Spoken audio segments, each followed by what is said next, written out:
آیت نمبر 27۔ نحمدہ ونصلی علی رسولہ الکریم، اما بعد۔ اعوذ باللہ من الشیطان الرجیم، بسم اللہ الرحمن الرحیم۔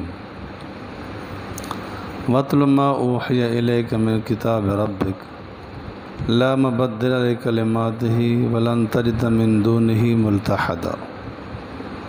صدق اللہ العظیم۔ اللہ رب العالمین ارشاد فرما رہے ہیں، وَاتْلُ مَا أُوحِيَ إِلَيْكَ، پڑھ جو تیری طرف وحی کیا گیا، من کتاب ربک، تیرے رب کی کتاب میں، لا مبدل لکلماتہ، اس سے کلمات کو کوئی بدلنے والا نہیں ہے۔ اللہ کی تقدیر کو کوئی بدل نہیں سکتا۔ اللہ نے جو فیصلہ کر دیا وہ ہو کے رہے گا، اس میں کوئی شک نہیں۔ تقدیر کی دو قسمیں ہوتی ہیں، ایک کہتے ہیں تقدیر معلق، ایک کو کہتے ہیں تقدیر مبرم۔ تقدیر معلق یہ ہوتی ہے کہ اگر ایسے کرے گا تو ایسا ہوگا،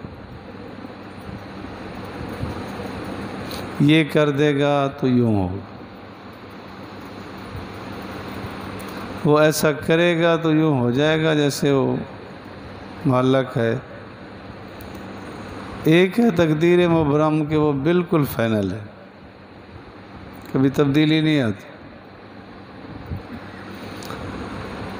موت کا وقت اللہ نے مقرر کر دیا ہے، اس میں تبدیلی نہیں آتی۔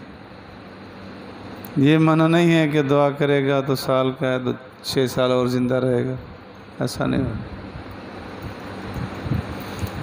عمر میں اللہ تعالیٰ برقرار رکھ دے، بہت سارے کام لے لے، وہ قادر مطلق، وہ تبدیل نہیں ہوتی۔ تو اللہ کی کلمات، اللہ کے فیصلے کبھی بدلتے نہیں۔ وَلَن تَجِدَ مِن دُونِهِ مُلْتَحَدًا، ہرگز نہیں تو پائے گا اس کے علاوہ کوئی جائے پناہ۔ حضور علیہ السلام کے پاس صحابہ غریب ہے بھی یہی کہ اسلام کی شان میں کہ اسلام غریبوں میں آیا، غریبوں میں رہے گا، بس یعود غریبا، اور قیامت کے دن بھی غریبوں کی طرف ہی لوٹے گا۔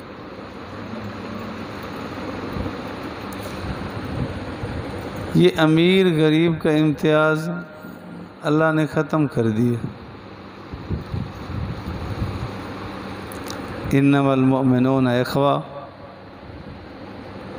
مسلمان سارے بھائی ہیں۔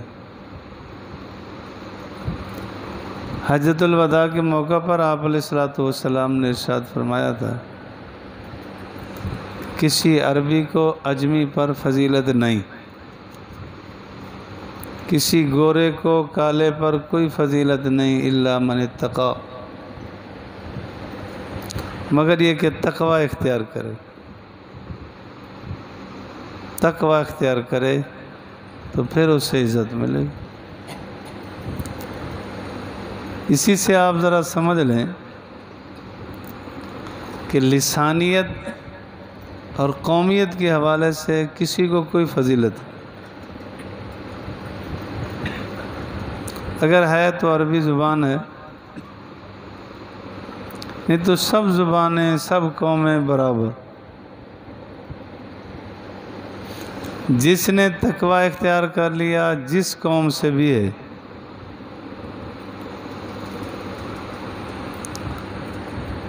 حضرت مولانا مفتی کفایت اللہ صاحب رحمۃ اللہ علیہ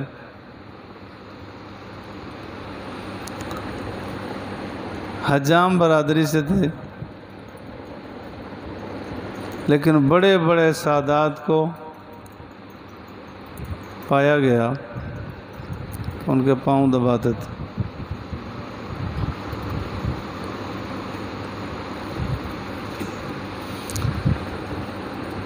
ایک مرتبہ کا واقعہ ہے، حضرت احمد علی لاہوری رحمۃ اللہ علیہ سو رہے تھے،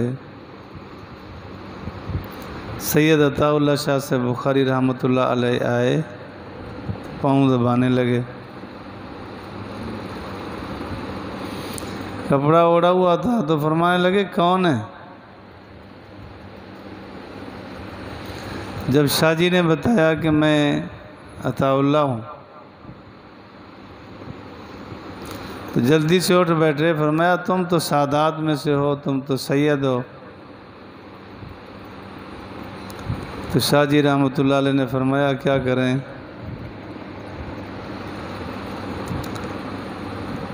سید کو تو ہیر پڑھتے دیکھا، اور ہندو کے ایک بیٹے کو میں نے قرآن کی تفسیر پڑھتے لکھتے دیکھا۔ اصل جس کو اللہ تقوی اختیار کر دے وہ کمال کی چیز۔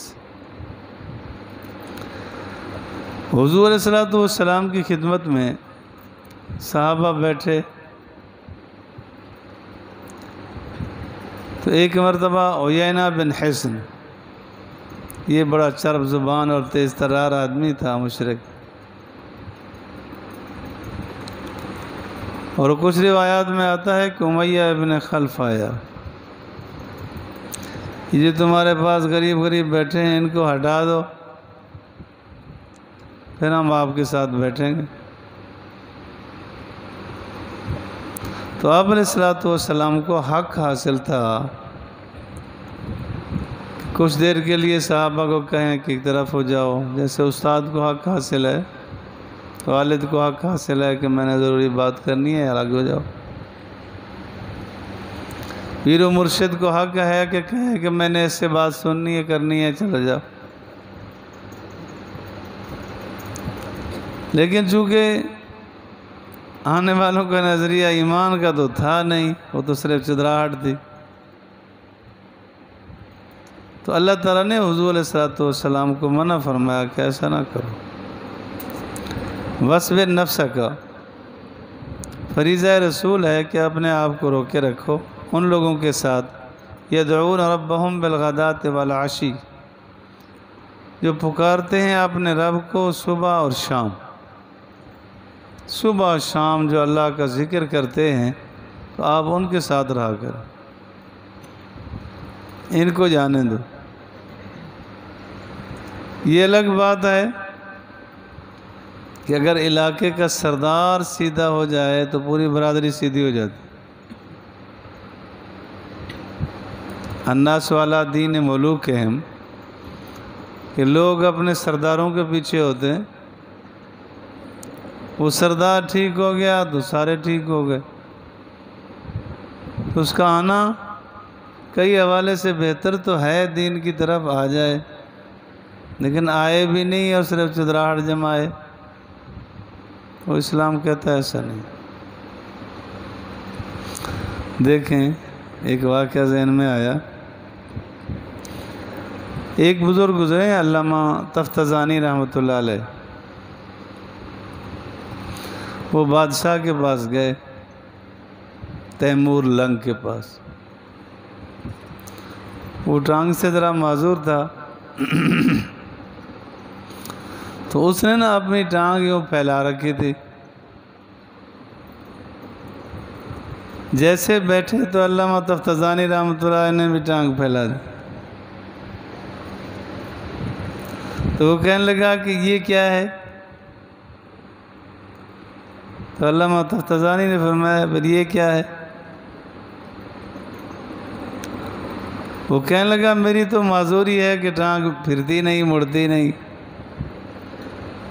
تو علامہ تفتزانی نے فرمایا کہ میری معذوری یہ ہے کہ دنیا دار کے سامنے دیندار عاجز ہو کے کیوں بیٹھے، میری بھی مجبوری ہے۔ بات یہ ہے کہ اسلام بڑی عظیم چیز ہے،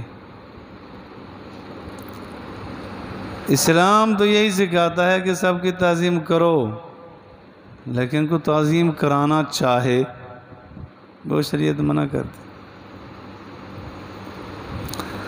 حدیث پاک میں آتا ہے کہ حضور علیہ السلام کے لیے صحابہ کھڑے ہو جاتے تھے،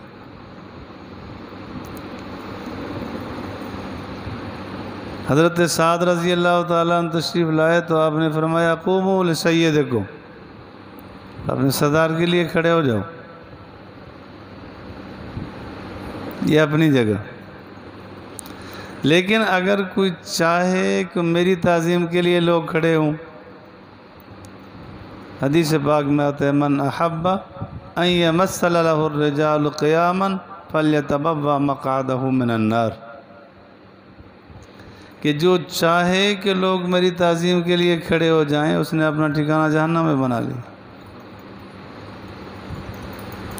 اگلے والوں کو الگ بات ہے کہ چاہیے کہ بڑے کی تعظیم کریں، لیکن وہ نہ چاہے کہ لوگ میری تعظیم کے لیے کھڑے ہوں۔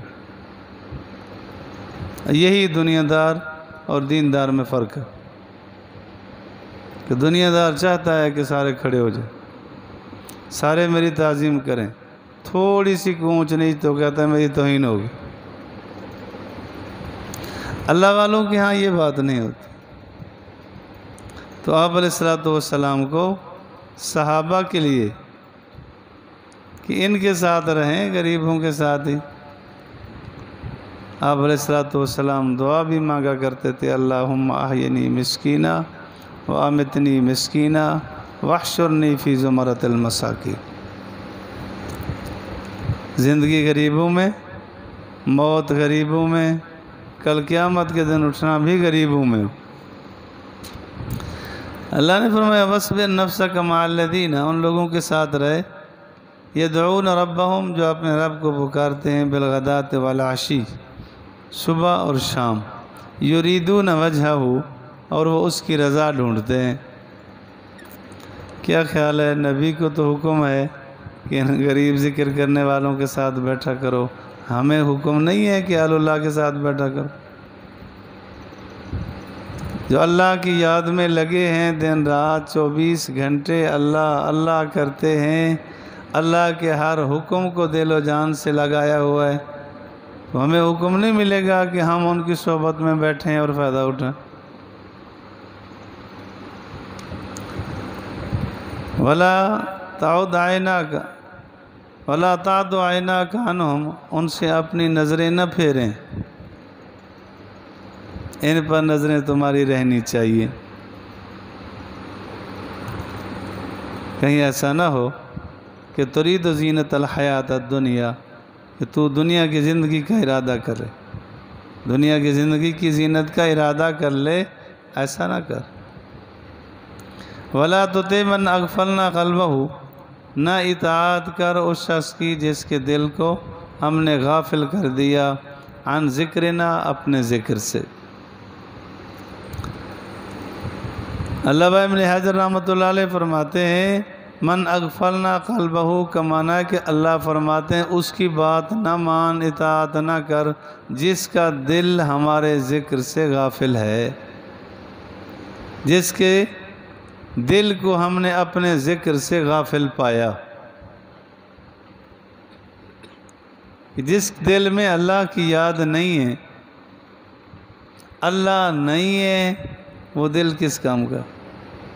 وہ تو ویرانہ ہے۔ وَاتَّبَعَ هَوَاهُ، اور نہ اس کی خواہشات کی تابعداری کر، وَكَانَ أَمْرُهُ فُرُطًا، اور ہوگا یہ اس کا معاملہ حد سے بڑا ہوا، حدود سے نکل جائیں گے۔ تو جس وقت شریعت کے دائرے سے نکلیں گے پھر وہ کسی کام کے نہیں۔ ہاں، اللہ تعالیٰ فضل فرمائے ہم سب کو اللہ تعالیٰ شریعت کے دائرے میں رہنے کی توفیق دے۔